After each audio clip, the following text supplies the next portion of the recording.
مسیح میں آپ کی سلامتی ہو۔ یوحنا کی معرفت خداوند یسوع المسیح کا انجیلی بیان، باب نمبر 15۔ انگور کا حقیقی درخت میں ہوں اور میرا باپ باغبان ہے۔ جو ڈالی مجھ میں ہے اور پھل نہیں لاتی اسے وہ کاٹ ڈالتا ہے، اور جو پھل لاتی ہے اسے چھانٹتا ہے تاکہ زیادہ پھل لائے۔ اب تم اس کلام کے سبب سے جو میں نے تم سے کیا پاک ہو۔ تم مجھ میں قائم رہو اور میں تم میں۔ جس طرح ڈالی اگر انگور کے درخت میں قائم نہ رہے تو اپنے آپ سے پھل نہیں لا سکتی، اسی طرح تم بھی اگر مجھ میں قائم نہ رہو تو پھل نہیں لا سکتے۔ میں انگور کا درخت ہوں، تم ڈالیاں ہو۔ جو مجھ میں قائم رہتا ہے اور میں اس میں، وہی بہت پھل لاتا ہے، کیونکہ مجھ سے جدا ہو کر تم کچھ نہیں کر سکتے۔ اگر کوئی مجھ میں قائم نہ رہے تو وہ ڈالی کی طرح پھینک دیا جاتا اور سوکھ جاتا ہے، اور لوگ انہیں جمع کر کے آگ میں جھونک دیتے ہیں اور وہ جل جاتی ہیں۔ اگر تم مجھ میں قائم رہو اور میری باتیں تم میں قائم رہیں تو جو چاہو مانگو وہ تمہارے لیے ہو جائے گا۔ میرے باپ کا جلال اسی سے ہوتا ہے کہ تم بہت سا پھل لاؤ، جب ہی تم میرے شاگرد ٹھہرو گے۔ جیسے باپ نے مجھ سے محبت رکھی ویسے ہی میں نے تم سے محبت رکھی۔ تم میری محبت میں قائم رہو۔ اگر تم میرے حکموں پر عمل کرو گے تو میری محبت میں قائم رہو گے، جیسے میں نے اپنے باپ کے حکموں پر عمل کیا اور اسی کی محبت میں قائم ہوں۔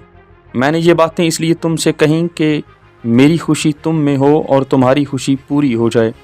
میرا حکم یہ ہے کہ جیسے میں نے تم سے محبت رکھی تم بھی ایک دوسرے سے محبت رکھو۔ اس سے زیادہ محبت کوئی شخص نہیں کرتا کہ اپنی جان اپنے دوستوں کے لیے دے دے۔ جو کچھ میں تم کو حکم دیتا ہوں اگر تم اسے کرو تو میرے دوست ہو۔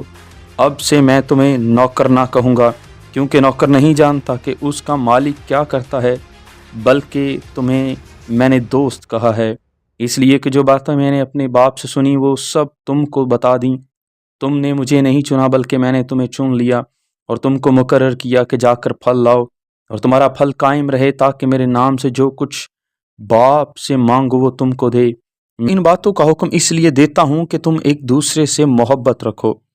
اگر دنیا تم سے عداوت رکھتی ہے تو تم جانتے ہو کہ اس نے تم سے پہلے مجھ سے بھی عداوت رکھی ہے۔ اگر تم دنیا کے ہوتے تو دنیا اپنوں کو عزیز رکھتی، لیکن چونکہ تم دنیا کے نہیں بلکہ میں نے تم کو دنیا میں سے چن لیا ہے، اس واسطے دنیا تم سے عداوت رکھتی ہے۔ جو بات میں نے تم سے کہی تھی اسے یاد رکھو کہ نوکر اپنے مالک سے بڑا نہیں ہوتا۔ اگر انہوں نے مجھے ستایا تو تمہیں بھی ستائیں گے، اگر انہوں نے میری بات پر عمل کیا تو تمہاری بات پر بھی عمل کریں گے، لیکن یہ سب کچھ وہ میرے نام کے سبب سے تمہارے ساتھ کریں گے، کیونکہ وہ میرے بھیجنے والے کو نہیں جانتے۔ اگر میں نہ آتا اور ان سے کلام نہ کرتا تو وہ گناہ گار نہ ٹھہرتے، لیکن اب ان کے پاس ان کے گناہ کا عذر نہیں۔ جو مجھ سے عداوت رکھتا ہے وہ میرے باپ سے بھی عداوت رکھتا ہے۔ اگر میں ان میں وہ کام نہ کرتا جو کسی دوسرے نے نہیں کیے تو وہ گناہ گار نہ ٹھہرتے، مگر اب تو انہوں نے مجھے اور میرے باپ دونوں کو دیکھا اور دونوں سے عداوت رکھی۔ لیکن یہ اس لیے ہوا کہ وہ قول پورا ہو جو ان کی شریعت میں لکھا ہے کہ انہوں نے مجھ سے مفت عداوت رکھی۔ لیکن جب وہ مددگار آئے گا جس کو میں نے تمہارے پاس باپ کی طرف سے بھیجوں گا، یعنی روح حق جو باپ سے صادر ہوتا ہے، تو وہ میری گواہی دے گا، اور تم بھی گواہ ہو کیونکہ شروع سے میرے ساتھ ہو۔ آمین۔